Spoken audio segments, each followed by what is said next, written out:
That's Boo Fam. Peace and blessings. This is Derric Moore.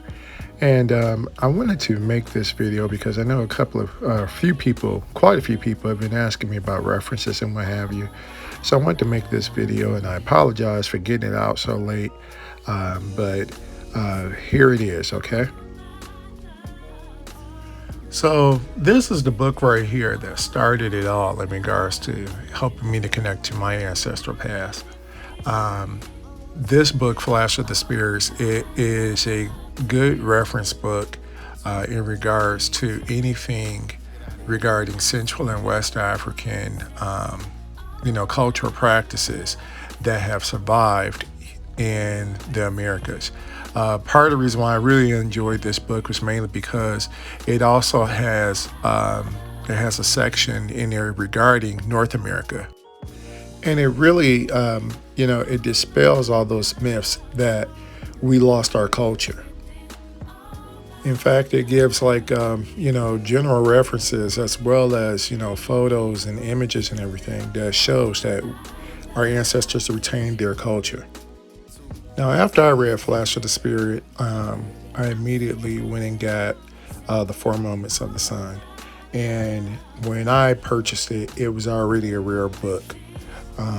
But it is well worth the price. Now, I looked on Amazon recently and I found out that this book was selling for like $400. I don't recommend that. But I am going to state that, when I did purchase mine, it was, I think, like about $60, $70. Like I said, the reason why I like this book is mainly because it also includes a lot of insight from the late Dr. Fu Kiu Bunsunki. Now, another reason why I like this book is mainly because a lot of times when you get books on African spirituality and the continuation or the survival of the cultural practices, a lot of authors, they like to really just focus on, the Yoruba people as well as the Dahomey and Fan. They always trace it back there. There's not a lot of books that even talk about a lot of the Congo influence that survived. However, this book does that. And it is actually specifically dedicated to that subject. And again, it provides a lot of, there's a lot of scholarly work in there. There's also photos and images and everything. And that's what makes this book, just such a valuable asset to your library. Now, like I said, what makes this book such a powerful book is that it focuses entirely on just the Congo culture and the Congo influence that survived in the Americas. What makes this such an invaluable reference is that it doesn't just talk about the survival of the culture in Cuba and in Brazil and in Haiti. It talks about the survival of the culture in North America as well. And this is not just, about New Orleans. We're talking about in the Carolinas and other places throughout the South. And this is the reason why the book it costs so much, just to get it, okay? Now, if you're unable to get the 4 Moments of the Sun, which I imagine a lot of people aren't able to do, the next best thing is Faces of the Gods. This is also done by Robert Ferris Thompson, and it is it's kind of like a bigger version or a larger version of Flash of the Spirit. There's like I would say almost each not chapter, but like there's parts in this book that actually details surviving the surviving culture of different African ethnic groups. So if you're unable to find the 4 Moments of the Sun, the next best thing is Faces of the Gods or Face of the Gods. And this is basically, it is kind of what I would call like a larger version of Flash of the Spirit. In this book, you'll find different parks that are actually dedicated to a lot of the African cultures that actually survived in the Americas. And again, like I said, it has pictures and everything in this book. But the reason why I really enjoyed this book, the reason why I really recommend this book is because, as I've stated, a lot of times when you find books on African spirituality or African American spirituality, they always focus on the Yoruba people, and they totally ignore and disregard the people, the BaKongo people, when in fact the BaKongo people, the people from the Kongo and Angolan region, they were the first Africans that were actually brought to North America. They were also the first Africans that were actually enslaved and brought to the Americas. This is the reason why you find that Kongo influence all throughout the Americas, especially here in North America. Now, this book is by Renee Stout. And it is basically, she is an artist that was inspired by that whole, by the BaKongo people and by the surviving culture that was brought to North America. And I really enjoyed this book mainly because it really ties into the actual BaKongo way. It also gives a little bit of insight into how the BaKongo basically, they adapted and modified their practices here in North America. Now, most of the books that I've mentioned, for the most part, they reference Wyatt McGaffey's book. Wyatt McGaffey, he was one of the first authors, or first scholars, I should say, that actually researched a lot of the documents and artifacts and all that kind of stuff, I guess, that dealt with the BaKongo culture. And this is where a lot of those, basically a lot of the resources or a lot of that information comes from. Now, most scholarly work that you find on the BaKongo or the people of the Kongo-Angolan region, it will most likely be referenced back to John Jansen's scholarly works, as well as Wyatt McGaffey. These were, for the most part, the two individuals. I think there's one other individual, but these were basically the authors that I pretty much referred to in regards to learning a lot more about the old Kongo way. Okay. They are always referenced, especially Wyatt McGaffey's work is always referenced for that reason.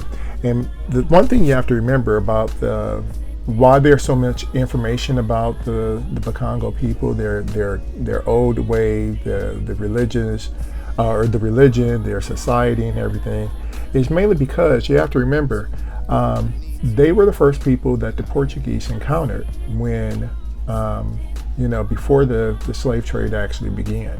So as a result, they made a detailed study and research of the culture, the religion, the government, how everything functioned. And for the most part, it became almost like a template of how to deal with other African societies from a spiritual perspective or from a religious perspective. Okay. The other thing is the Congo society was the most devastated throughout Africa because of this. Okay. But like I said, I believe it became almost like the template of how to actually deal with African people from a religious perspective, how to do that whole mind control, if you want to say it like that. As a result, it was because of that book, or because of those books, it gave me a better understanding of the slave religion. And for the most part, it kind of helped me to understand the reason why when the Kongo-Angolan people were brought to North America, the reason why, and all other Africans for that matter as well, but the reason why the religion, or their ancestral religion, did not survive here in North America, or rather I should say why it could not continue to be practiced the way it was in Africa or the way it was in the Caribbean and so forth, is mainly because the slave owners here in North America was for the most part a Protestant, region. And so it was kind of difficult for them to actually hide and disguise beliefs and practices over here in North America. The other reason why is because mainly the way in which it was practiced, it wasn't going to help them to physically survive. And this is why it's really good to actually read Albert Robitaille's Slave Religion, because it gives you a better understanding of the way in which they thought.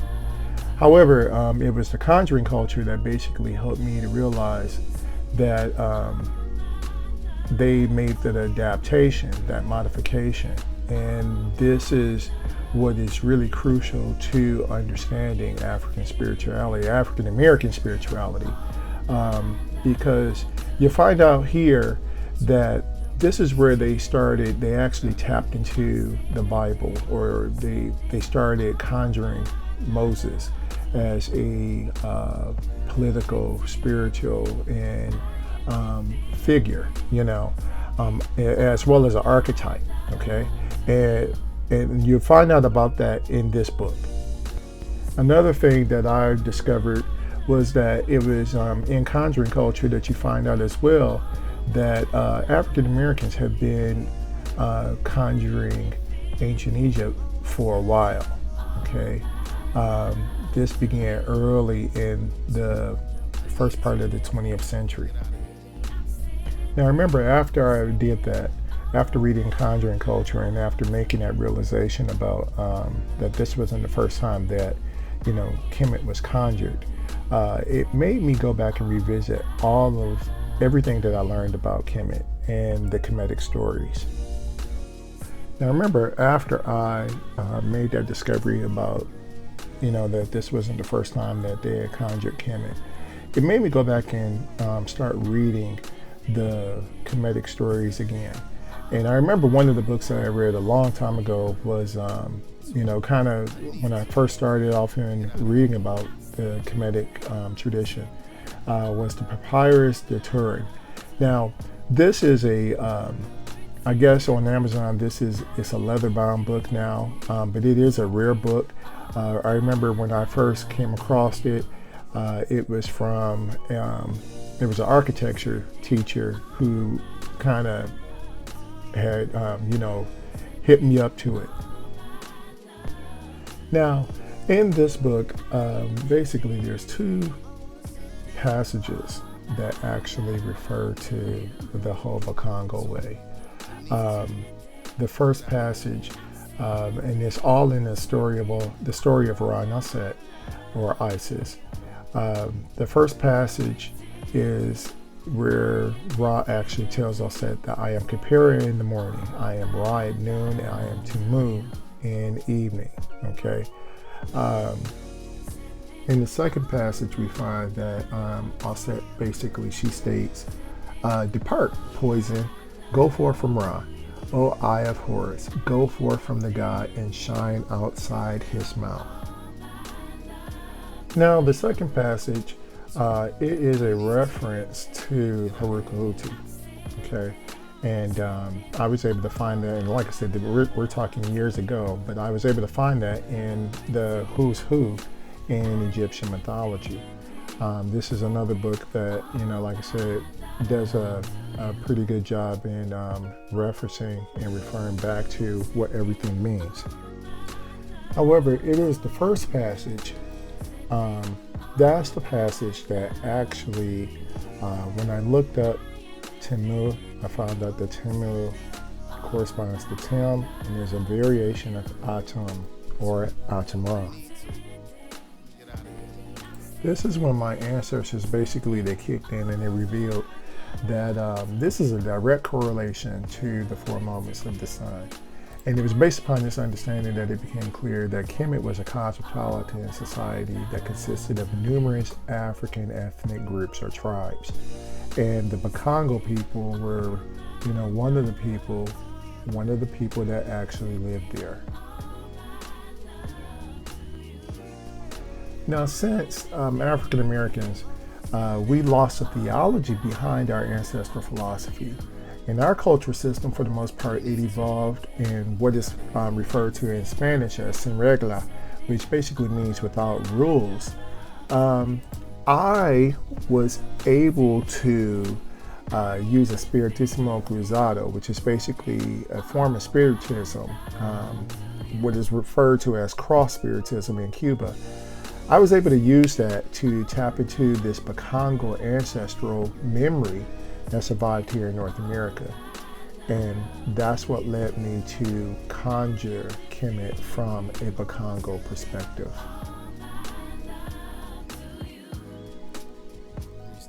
Hopefully that helped. If you want to learn more, check out thelandofkem.com. That's where I list a lot more information regarding this. Thank you. That's a clue.